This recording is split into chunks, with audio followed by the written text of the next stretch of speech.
For decades, we were told these bridges were built by courage, engineering, and progress. But look closer. A single wooden boom, one steel cable, 10 tons of iron hanging over a river, and beneath it, workers standing directly underneath, knowing that if the cable snapped, they would have less than a second to move. The bridge still stands. The machine still appears in museums and history books. What almost never appears is how often it failed. The wooden boom rose above the river like the mast of a ship stranded in the middle of the construction site. It stood nearly 70 feet high. Thick iron cables ran from the top of the mast down to a steam engine mounted on a floating barge below. The engine hissed. The boiler rattled. Coal smoke drifted across the water. Then the drum began to turn, slowly, almost reluctantly. A steel bridge section weighing several tons lifted off the ground. The cables tightened so hard they vibrated. The timber frame groaned. Men standing on the unfinished pier stepped backward and looked up. For a moment, the entire bridge seemed to hang from a single cable. This was the machine that built bridges before modern cranes. The steam derrick. In the familiar version of the story, the steam derrick is remembered as one more step in the natural march of progress. Before the derrick, bridges were built slowly. Workers used ropes, hand winches, wooden scaffolds, horse teams. Heavy beams had to be dragged into place inch by inch. Then the steam derrick arrived, and suddenly, according to the usual story, everything changed. The machine could lift more weight than dozens of men. A large derrick in the 1890s could raise 20 or even 30 tons at a time. Some floating versions used on railroad bridges were powerful enough to swing entire steel truss sections high above the river. What once took days could now be done in hours. Bridge construction became faster, cheaper, more modern. That is the version of the story that appears almost everywhere. In school textbooks, the steam derrick is treated as part of the larger story of industrial progress. America was growing. Railroads were expanding westward. Cities needed bridges. The machine made those bridges possible. Museums often display old photographs of bridge sites with the derrick standing proudly at the center of the image. Popular documentaries describe it as a triumph of engineering. History books present it as proof that 19th century industry had finally learned to overcome nature. The image is always the same: a great machine standing above the river, a bridge slowly rising beneath it, the nation moving forward. And in many ways, that image is true. Without the steam derrick, some of the largest bridges of the 19th century would have been almost impossible to build. The machine allowed workers to place heavy stone blocks on bridge piers in the middle of fast-moving rivers. It lifted steel beams hundreds of feet into the air. It helped railroad companies cross valleys, rivers, and canyons that had once seemed impossible to cross. By the end of the 19th century, bridge companies proudly advertised their derricks in catalogs.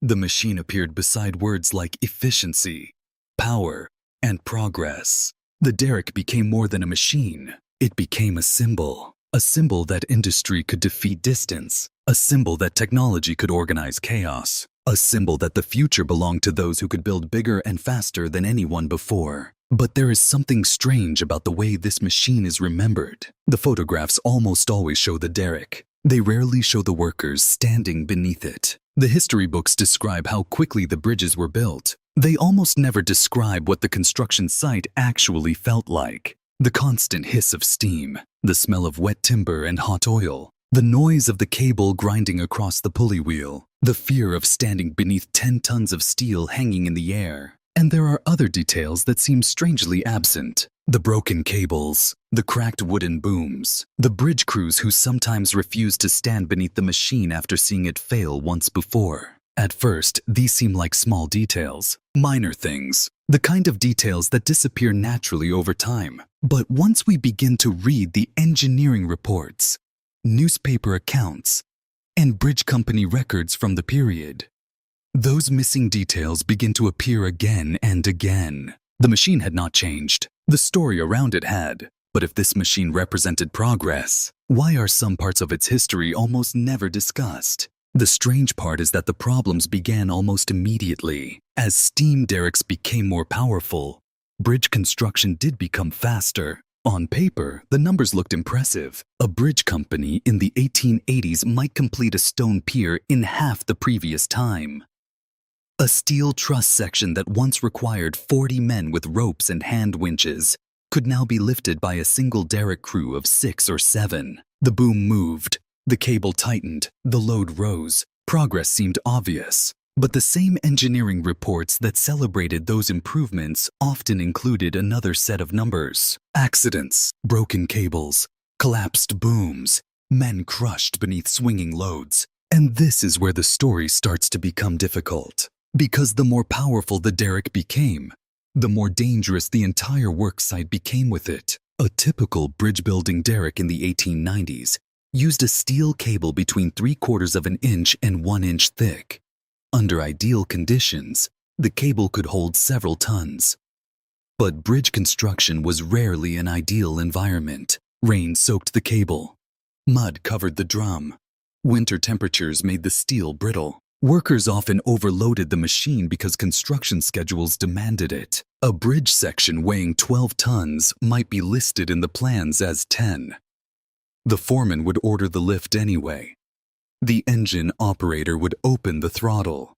The steam pressure inside the boiler would rise to 80 or 100 pounds per square inch. Then everyone would wait. If the cable held, the work continued. If it did not, there was almost no time to react. Contemporary newspapers repeatedly described the same scene. First came a sharp cracking sound, then a noise like a rifle shot, then several tons of stone, timber, or iron dropped through the air. In 1887, during the construction of a railroad bridge in Ohio, a derrick cable snapped while lifting a cast iron section over the river. The section fell nearly 30 feet. 2 men standing on the pier were killed instantly.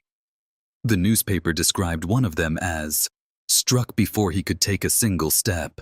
The article spent more space describing the delay to the bridge project than the men themselves. That detail appears more often than we might expect. Workers were usually treated as part of the machine, replaceable. If a cable failed, another could be ordered. If a boom cracked, the timber could be replaced.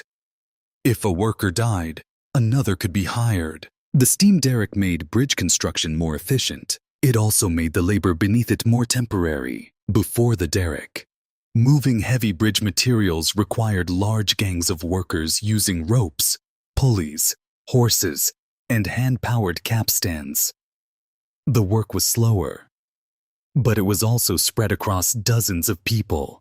The steam derrick concentrated that force into a single machine. One engine, one cable, one boom. And because so much depended on that single system, every failure became catastrophic. Technical journals from the period often warned about what they called shock loading. A heavy load suspended from the cable could begin to swing in the wind.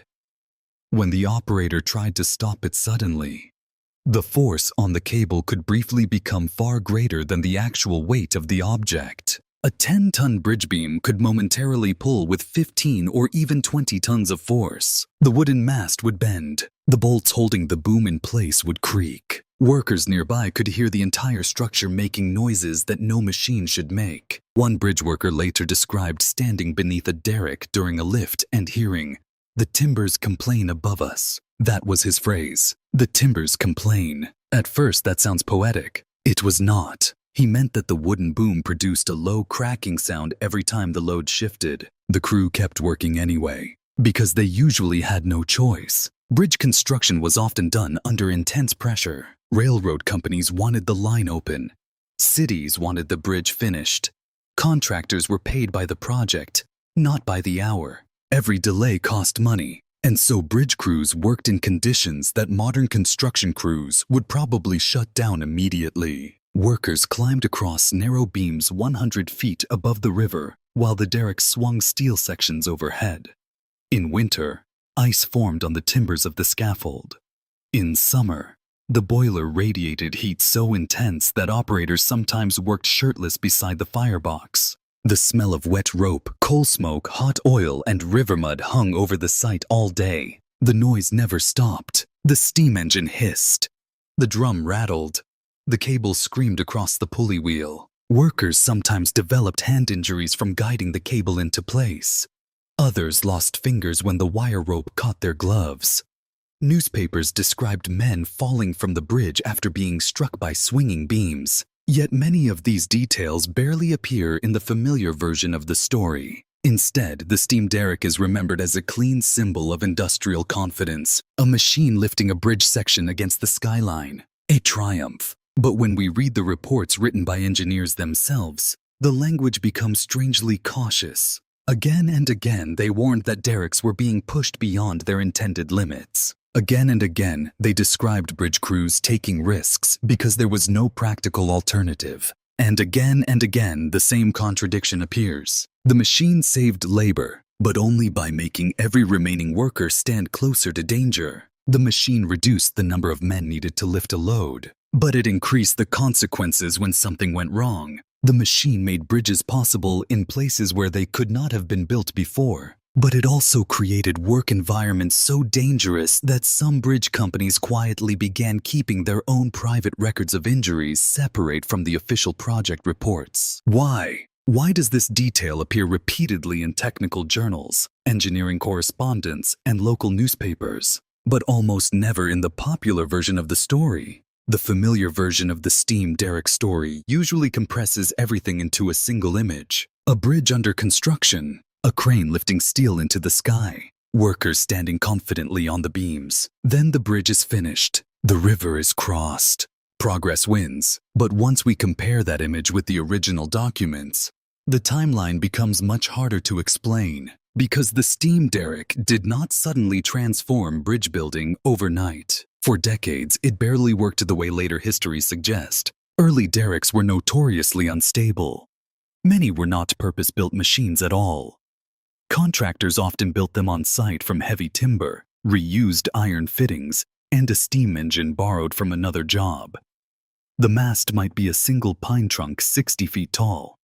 The boom might be held together by iron straps and bolts hammered into place by local blacksmiths. No two derricks were exactly alike, and that mattered. Popular histories often describe the steam derrick as if it were one standardized invention. In reality, there were hundreds of versions. Some were mounted on barges. Some stood on timber scaffolds in the middle of the river. Others were balanced on unfinished bridge piers, with little more than planks beneath them. One engineering report from the 1870s described a derrick on a Mississippi River bridge project that twisted visibly under ordinary loads. Workers had to stop using it whenever strong wind crossed the river. That detail rarely appears in the familiar story. The machine was real, the progress was real, but the story became cleaner than the evidence. The usual narrative also exaggerates how much labor the derrick actually replaced. A museum display might suggest that one steam derrick did the work of dozens of men. Technically, that was true, but only during the lift itself. Everything before and after still required enormous amounts of manual labor. Workers cut timber for the scaffolds. They hauled coal for the boiler. They shoveled mud away from the pier foundations. They dragged cables into position by hand. If the cable became tangled around the drum, workers had to climb directly onto the machine and free it while the steam engine stood idle beside them. A 10-ton bridge beam could not simply be lifted from the ground and placed into position in a single movement.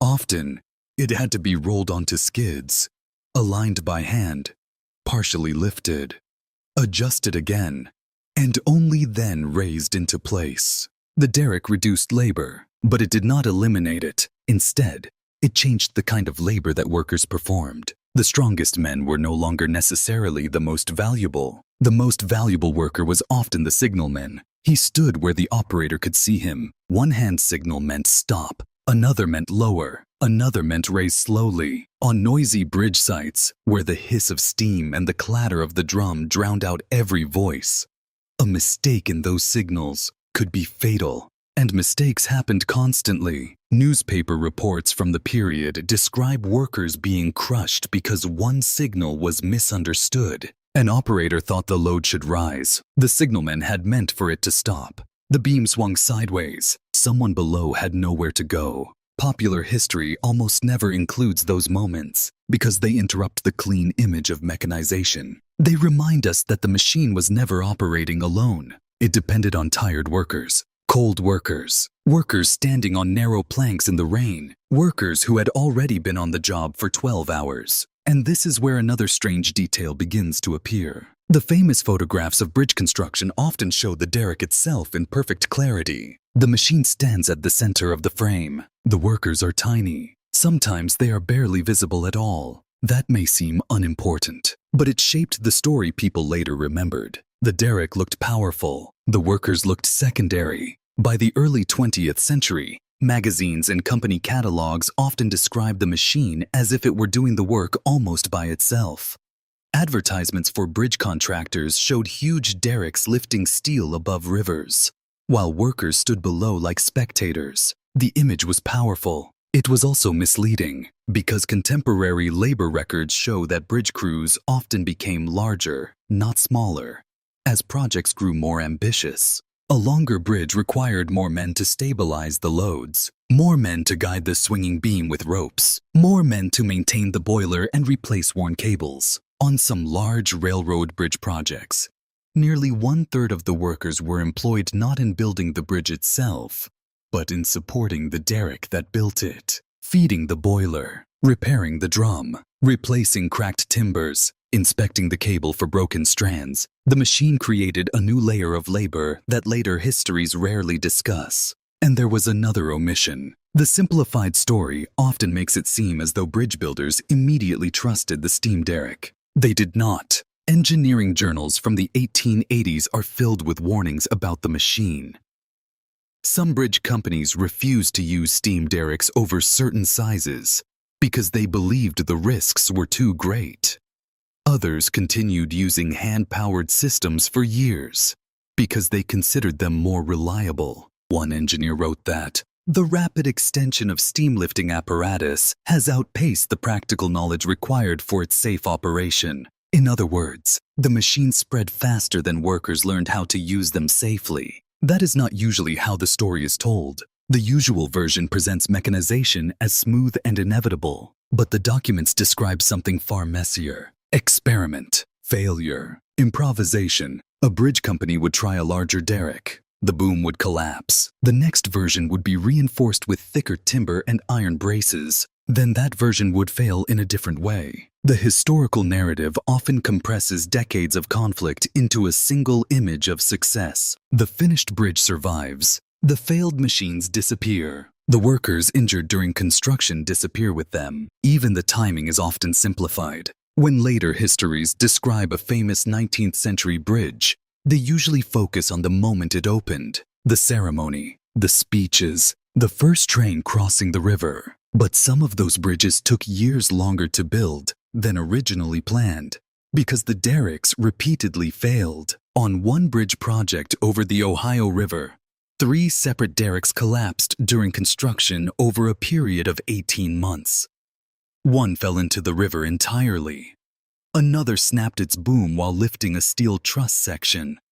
The third was abandoned after workers refused to stand beneath it. Yet later descriptions of the project mention only that the bridge was completed with the aid of modern steam machinery. That sentence is not false, but it leaves out almost everything that made the process difficult. The machine existed, the progress existed, the bridge existed, but between those facts and the simplified story there is a gap. Inside that gap are the details that later accounts tend to remove. The failed lifts, the cracked timbers, the frozen cables, the workers waiting beneath 6 tons of stone, hoping the sound above them was only the wood settling and not the beginning of something worse. And once those details begin to accumulate, confidence in the familiar story starts to weaken. Not because the machine was imaginary, not because the bridge was never built, but because the version we usually inherit feels strangely certain about something that, at the time, was anything but certain.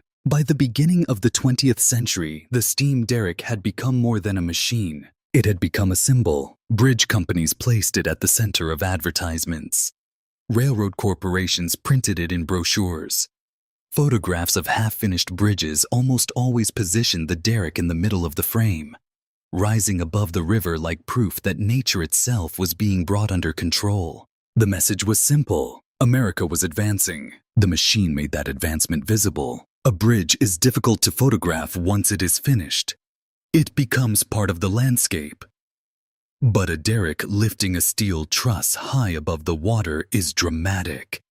The boom cuts across the sky. The cables form sharp lines. Workers appear tiny beside it. The machine looked powerful, and because it looked powerful, it became useful, not only to engineers, to governments, to industrial companies, to the story the country wanted to tell about itself. By the late 19th century, the United States was competing with European nations not only economically, but symbolically. Railroads, factories, and bridges became evidence that the country was modern. Newspapers described massive bridge projects as national achievements.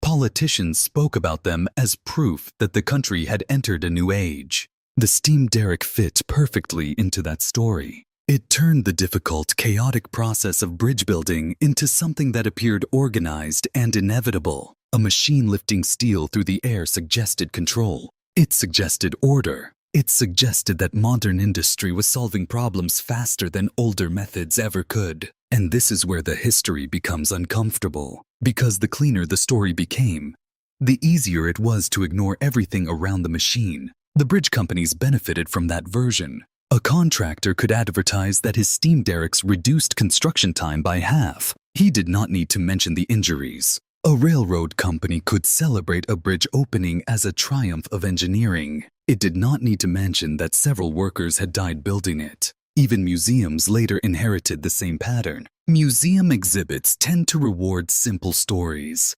A visitor has only a few minutes. There is limited space on the wall. One photograph, one machine, one short explanation. So the machine remains. The complicated labor behind it disappears. A museum label might say that the steam derrick revolutionized bridge construction. That is true, but it is only part of the truth. The same machine also changed how risk was distributed. Before the derrick, heavy construction relied on many workers sharing the effort. With the derrick, fewer workers stood closer to greater danger. That is a more difficult story to place beneath a photograph, so usually it is not included. There was also another reason the simplified version survived. It made industrial society feel inevitable. If the steam derrick represented obvious progress, then the system around it also appeared natural. The long hours, the temporary labor camps, the workers sleeping beside the river in crude wooden shacks, the injuries, the deaths, all of those things could be presented as unfortunate but necessary stages on the road to modernization. The machine became a way of justifying the larger system. And once that happened, questioning the story of the derrick began to feel almost like questioning progress itself. But that was never the real issue. The machine was important. The bridges mattered. The country did change because of them. The question is why the public memory became so selective. Part of the answer is that industrial companies deliberately shaped how the machine was seen. Construction firms hired photographers to document bridge projects. But the photographs they chose to publish were carefully selected. The derrick lifting the beam, the completed pier, the bridge crossing the river at sunset, rarely the broken cable, rarely the collapsed scaffold, rarely the workers standing in waist-deep water beneath the machine. That does not require a conspiracy to explain. It only requires an understanding of what companies wanted people to remember. They wanted investors to see confidence. They wanted cities to see progress. They wanted clients to believe the machines were reliable. A photograph of a collapsed derrick did not help. A photograph of a steel truss rising into the sky did. The same thing happened in newspapers. Bridge projects were often covered like public spectacles. Crowds gathered along the riverbank to watch enormous sections of steel move through the air. Reporters described the size of the machine, the height of the bridge, the speed of the work. The language was almost theatrical. One newspaper called a derrick a giant iron arm reaching across the river. Another described it as the visible sign of modern civilization. But when accidents happened, the tone changed. The deaths were reported briefly, sometimes only a few paragraphs. Then the article returned to the bridge itself. The machine remained the main character. The workers became background. Over time, that pattern shaped the historical record. The documents that survived were often produced by the same companies and institutions that benefited from the machine's reputation. Engineering journals celebrated successful projects. Company catalogs emphasized lifting capacity. Government reports focused on economic growth and transportation. Each source described something real, but together they created a story that consistently placed the machine at the center and pushed everything else to the edges. The steam derrick was not only a tool, it became a national symbol.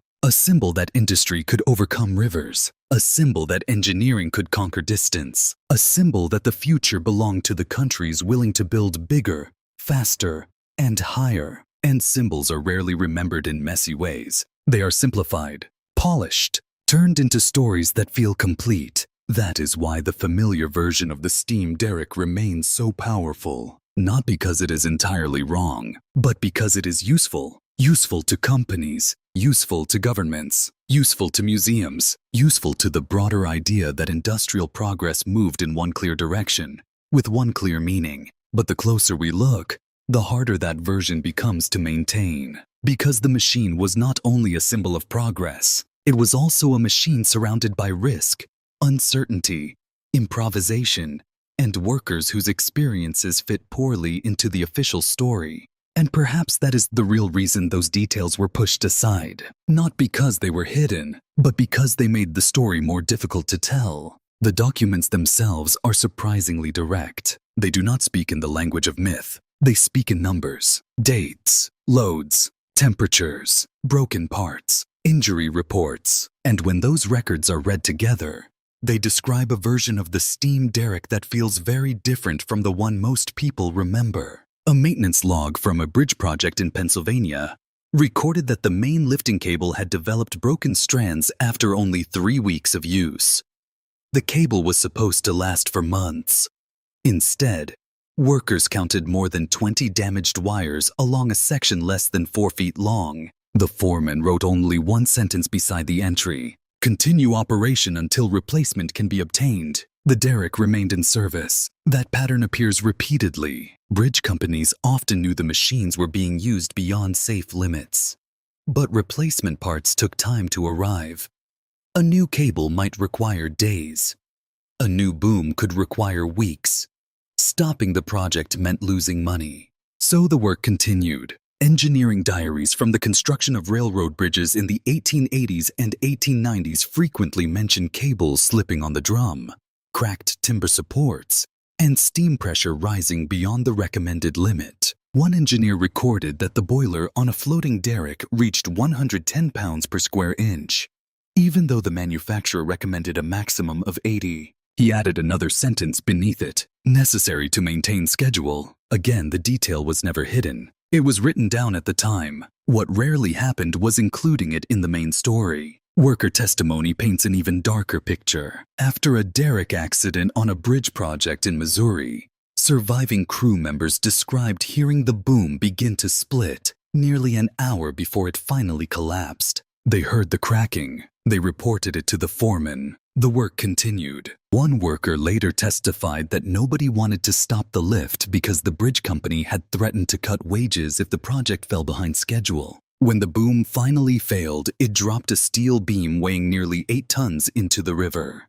2 men were killed. The official report called it an unfortunate mechanical failure. The workers described something else, a failure that everyone saw coming. Accident statistics from the period reveal another pattern. Between the 1870s and the early 1900s, bridge construction became faster and more mechanized.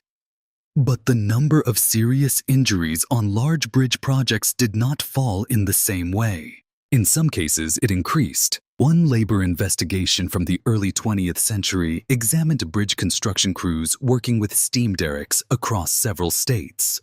It found that projects using larger derricks often reported fewer minor injuries, but more fatal ones. That makes a grim kind of sense. Before the machine, heavy lifting accidents tended to happen slowly. A rope slipped, a wagon overturned, a worker strained his back. But when a steam derrick failed, the failure was sudden. The load dropped instantly. The boom snapped instantly. The cable whipped through the air with enough force to cut through wood or bone. One newspaper described a broken wire rope, moving like a striking snake. Another reported that a snapped cable had torn through a timber scaffold and knocked 3 men into the river. The machine made bridge construction more efficient. The document suggests it also made accidents more violent. Maintenance records show that bridge crews were constantly repairing the derricks while continuing to use them. Bolts were tightened every morning. The wooden boom was inspected for cracks every evening. Workers rubbed grease into the cable to slow corrosion. On cold mornings, they sometimes lit small fires beneath the drum housing because frozen grease could cause the mechanism to jam. The machine demanded constant attention. Without that attention, it became dangerous very quickly. One bridge superintendent wrote that operating a derrick safely required unending vigilance. That phrase appears several times in engineering correspondence. Unending vigilance. Not because the machine was poorly designed, but because the machine was being used in conditions that pushed it beyond what its designers had expected. High winds, ice, mud, uneven foundations, improvised repairs, heavy loads. These records were never hidden. They were always there. What rarely happened was including them in the main story. Perhaps the clearest example comes from the diaries of workers themselves. Several surviving bridge workers later described the same strange habit. Before every heavy lift, the crew would fall silent. Nobody spoke while the beam rose into the air. They watched the cable. They listened to the boom. They waited. Only after the load reached the pier safely did the noise and conversation return. That silence does not appear in the famous photographs. It does not appear in the museum displays, but it appears again and again in the documents. The workers knew something that later histories often forget. The steam derrick was never simply a machine that built bridges. It was a machine that could fail at any moment. And the people standing beneath it understood that far more clearly than anyone who later described it as a straightforward symbol of progress. So what remains once the familiar story is removed? The bridge still stands. The steam derrick was still real. The machine did help build a new kind of America. Without it, many of the great railroad bridges of the 19th century would have taken far longer to complete, or perhaps would never have been built at all. That part of the story survives, but other parts no longer seem so certain. The old version presents the steam derrick as a machine that simply replaced older methods because it was better. The documents suggest something more complicated. The machine was faster, but also more dangerous. It reduced labor, but only by concentrating risk. It created impressive new possibilities, but also new forms of failure. And perhaps most importantly, it changed the way people understood construction itself. Before the steam derrick, building a bridge was usually remembered as the work of many hands. After the derrick, the machine moved to the center of the story. The workers moved to the edges. That shift may be the most important thing the machine ever did, not only to the bridge, to the history of the bridge. Because once the machine became the symbol, everything that did not fit the symbol became easier to ignore. The injuries, the delays, the broken cables, the workers who heard the boom cracking above them and kept working anyway. Those details were never hidden. They remained in reports, letters, engineering diaries, and local newspapers. What changed was the story built around them. Over time, the messy process of bridge construction became compressed into a cleaner narrative. A machine appears, a bridge rises, progress arrives. But the closer we look, the less complete that sequence feels. The steam derrick did not simply conquer the river. It also created new dangers above it. It did not simply reduce labor. It changed who carried the risk. It did not simply make bridge building modern. It helped create a version of modernity in which the machine became more visible than the people operating it. And there are still questions that remain difficult to answer. How many accidents were never officially recorded? How many bridge companies quietly accepted injuries as part of the cost of finishing on time?